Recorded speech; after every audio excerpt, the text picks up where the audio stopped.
Hello everyone, I'm your host Heather Dawson, and as always we bring you the best of California every week on our show, and this week it's all about San Diego. Let's see why this city keeps it classy. Welcome to the seaside paradise of San Diego. Home to 3.1 million Californians, this popular vacation destination has a little bit of everything. Here where the land meets the sea, there's just something in the air.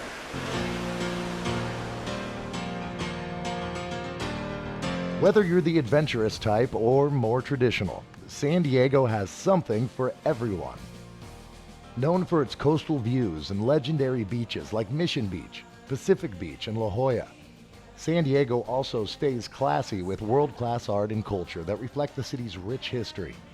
Entertainment and nightlife are second to none, and man and nature find common ground. SeaWorld is a must. Of course, there's the world-famous San Diego Zoo, showcasing 4,000 animals of nearly 800 species. And no trip to San Diego would be complete without visiting Legoland, California, an interactive theme park located in Carlsbad, a 35-minute drive from downtown San Diego. Or instead of driving, take a ride on some of the city's seemingly endless trails, or waves. And the Gaslamp District is hugely popular for great food, shopping, and nightlife.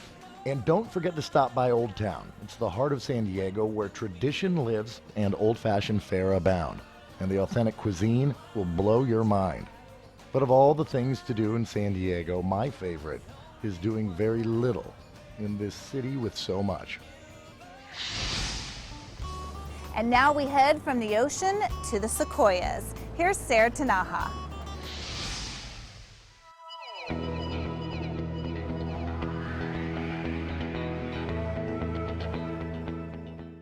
What better place to head out for a retreat than one of California's very own national parks? And the Nature Co. has a perfect marriage retreat setup for our prized veterans at Sequoia.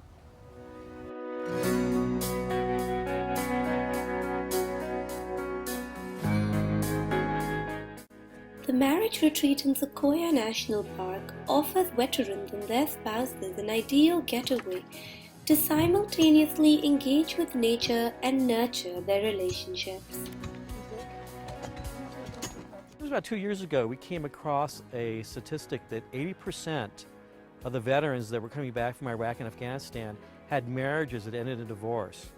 And we thought, you know, they're sacrificing so much, you know, to then come back home and deal with that kind of conflict. We thought, what can we do to help out? And we decided to come up here and put on a marriage conference. So veterans and their spouses come up, they're planting giant sequoias right now, and then the rest of the day is going to be spent about how to enrich their marriages and how to preserve their marriages.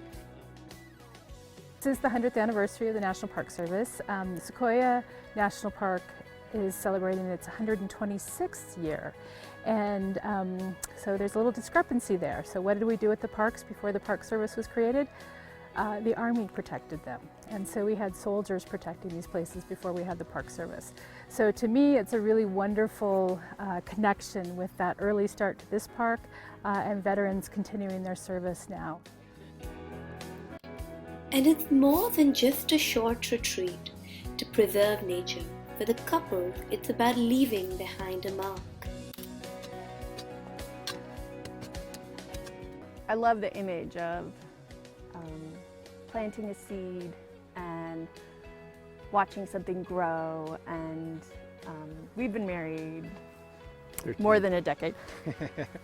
He keeps track of the exact year. And yeah, I feel like you can keep nurturing things and learning new things and planting seeds in your marriage and growing. Whatever. But of course, the most important part of the conference was to nurture the veterans' relationship with their spouses. And the Sequoia retreat was a great place for the couple to discuss, strengthen, and reinvigorate their marriages. Deliberate. Well, no marriage is perfect, and there's always going to be conflict, you know, and that's going to continue. But it's how you work through it, and is how you work through it, and is how you basically stay married. You know, well, and like the trees too, I see the burn marks. You know, they wear their their bad times with pride. You know, it's something you got through, it's something you overcame, and look at where I'm still standing, even though that's here. And I think that's something that we think about too, is, you know, nobody's perfect, but even if we can show to our one couple that we're resilient, you can do it too, like that's great to show. Don't give up easy. Yeah. It's worth fighting for. Yeah.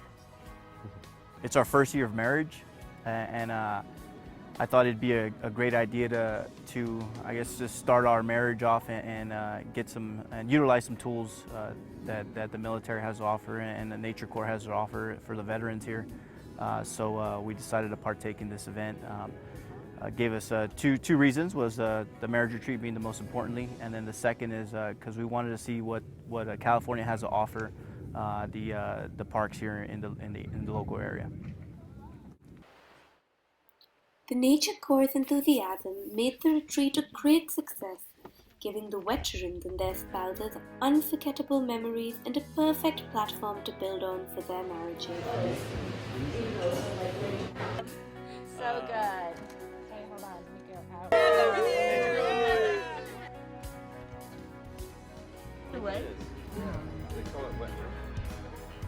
Bringing you the story from Sequoia, I'm Seher Taneja for California Life.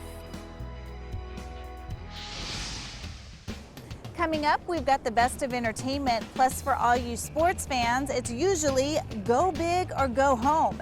But going big can present challenges for those trying to eat healthfully, especially for the 28 million Americans managing type 2 diabetes, including former football star Mike Golick.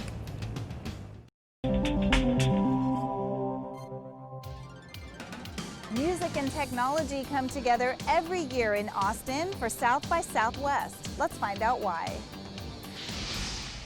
Technology. It's all around us, from the iPhone to the computer and everything in between. It is part of our everyday lives, but you might be surprised. Companies are still struggling to find tech-savvy employees that meet all of their employers' needs. Randy Zuckerberg, founder and CEO of Zuckerberg Media, knows exactly what it takes to succeed in the tech environment, and she says there are a lot of jobs just waiting to be filled. Code.org estimates there's over 500,000 open computing jobs that exist nationwide right now, and that's just, the hardcore coding computing jobs. That doesn't even begin to touch on all the countless hundreds of thousands of jobs that are out there for people that have softer, more acquired tech skills that help them in other areas of business. So there is a tremendous opportunity here. A DeVry University panel at this year's South by Southwest Education Conference focused on the tech skills gap and how employers and educators alike can work together to close it. I think we need to come at this from two angles. First is students who are currently enrolled in programs and in college degrees. We need to make sure that we're arming them not just with knowledge and thought, but with actual tech skills that are going to get them hired and set them up for success in their jobs. But the conversation can't stop there. We need to also focus on people who are currently in the workforce, because even if you're totally up to date in your skills today, you're probably going to be out of date 10 years from now when the tech landscape changes completely. For more information on the current tech skills gap and how you can further your own education in the technology field, just visit devry.edu. Looking for a forever friend like Champ here? Well, you're in luck. I'm here at the Bark of Love Bark event at Costa Mesa, where there are plenty of furry friends looking for a forever home. Dozens of dogs dressed in their Sunday best with owners in tow came in droves to support their fellow canines at the Barks of Love Animal Rescue's largest fundraiser to date, Bark Bash. We are so grateful that all these people came. We had people that were lining up with their dogs, waiting to get in when we opened our doors at 1. So it's a dream come true. We're afraid the weather would keep people away, and they've shown up for us, so we're grateful. The Gray Matter Museum in Costa Mesa played the perfect backdrop for the auspicious affair that included a parade of adoptable pups, a doggy kissing booth, pet modeling and photography, food, drinks, music, pet-friendly vendors, and wrapped with a black tie gala in the evening, all in efforts to help raise money for the animal rescue. So our goal today is about $30,000, which is a lot, but we also have an evening event tonight. It's a VIP kind of gala. So we'll have a fashion show, a silent auction, and that's going to be a little bit more higher end, also the higher price point for people to get in. So between the two events, we're really hoping to be able to achieve that goal.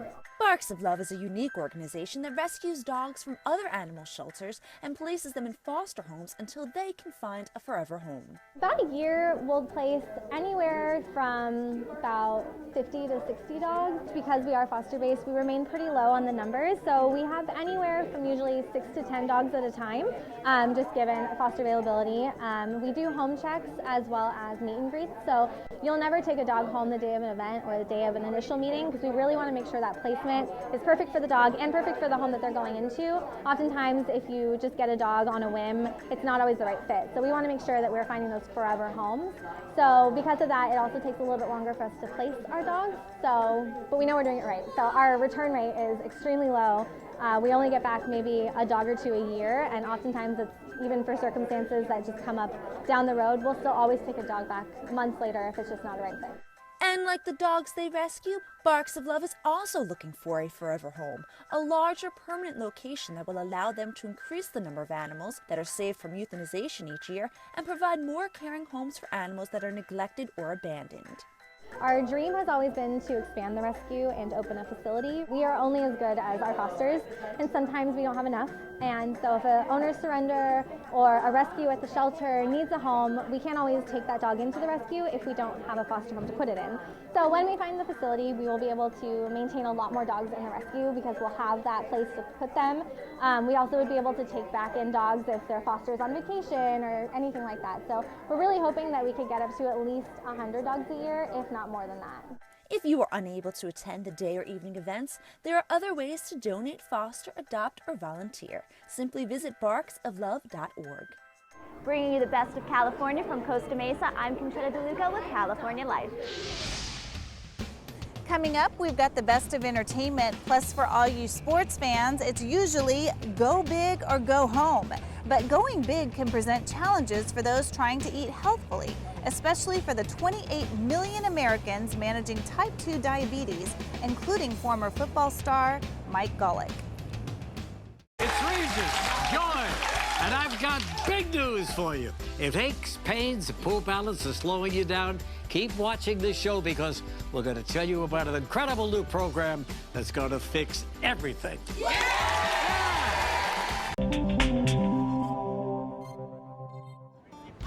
Over 28 million people suffer from type 2 diabetes, including some of our most famous sports celebrities. Here's more. Football is a tradition in the Golick family, either playing it professionally, talking about it professionally, or both. Unfortunately, that's not all the family shares. My father, when he was in his early 40s, was diagnosed with type 2 diabetes, but he kind of chose to keep that to himself. In my early 40s, about 10 years after I was done playing football, I was diagnosed with type 2. So while I was surprised at the initial diagnosis, I wasn't shocked. But Mike chose to go a different route than his father, opting to go public and assemble an all-star team to help keep him on track. I was always involved in sports, so my doctor is now my head coach. He gets my game plan for me. My family is now my teammates. They understand what the diagnosis is and what the ramifications are if I don't live a healthy lifestyle. So we're all in it together, from the foods we're buying at the grocery store to making sure we move and work out, to make sure with my doctor I have the proper medications. I recently have gone on Invokana, which has really helped my numbers. Diabetes is going to be a lifelong disease, so it's not just today, it's not tomorrow, it's not next week. And staying focused is really difficult. I think it's key to have a responsive healthcare team. And as Mike said, having a family, having friends, even coworkers who keep you on track every single day help you to stick to your game plan. NFL teams are also formulating their game plans for the upcoming draft. So, which young defensive lineman stands out? As far as D linemen, I mean, listen, Myles Garrett is your pass rusher edge guy from A&M. I think he'll go number one. But the guy to me, and maybe because it's more, he can be an interior guy, but he can be a D end as well, is the kid from Alabama, Jonathan Allen. That interior guy, his size, his hand play is fantastic. For more on Mike's battle with type 2 diabetes and the regimen and medication working for him, head to icanimagine.com.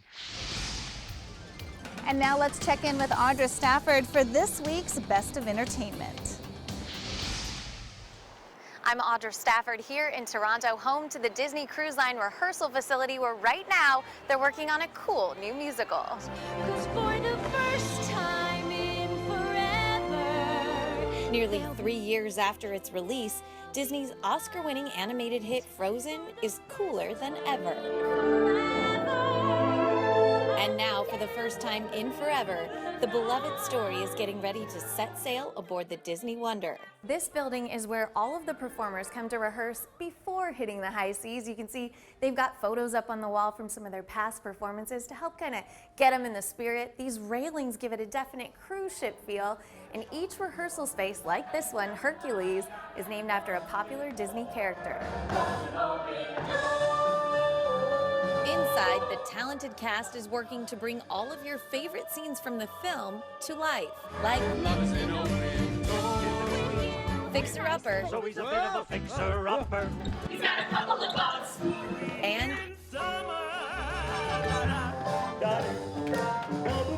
Just trying to combine my actor instincts with the puppet, I was like, how am I going to pull this off? It just makes sense. Michael Mendez plays everyone's favorite snowman, Olaf.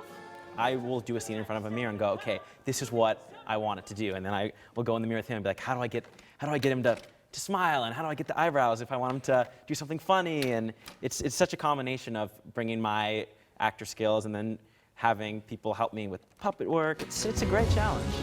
The challenge has also been great for the creative team in developing the show's lighting, sets, and state-of-the-art video technology. In the Walt Disney Theater on board the ship, there are multiple shows being performed, so we call that in rep. So the show has to be designed to fit into a certain space and to be changed over from night to night. That includes all of Tony Award winner Paloma Young's costumes, like the sunflower ensembles for In Summer. Well, these are totally unique to our adaptation of Frozen. We wanted to capture the charm of 1920s, 30s stage work, while still honoring Frozen's traditional Norwegian design elements. Anna's bodice that we see in her coronation dress is reflected in our female dancers. The necks on the men are very Norwegian inspired, so even though it looks like straight up American musical theater, there are these elements that are unique to Frozen. This version of Frozen is unique to the Disney Wonder. It's one of several new features being added to the ship. So we're really excited to get on board because it's going to be refreshed and renewed in a lot of the spaces, and we'll be ready to go.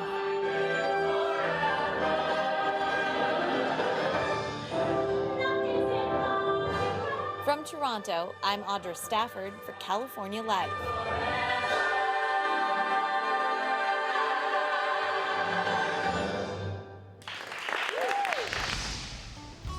And that'll do it this week for California Life. If you missed any part of our show, please go to our website, californialifehd.com. Remember to like us on Facebook and follow us on Twitter. I'm your host, Heather Dawson. We'll see you next time. Watch us on our YouTube channel.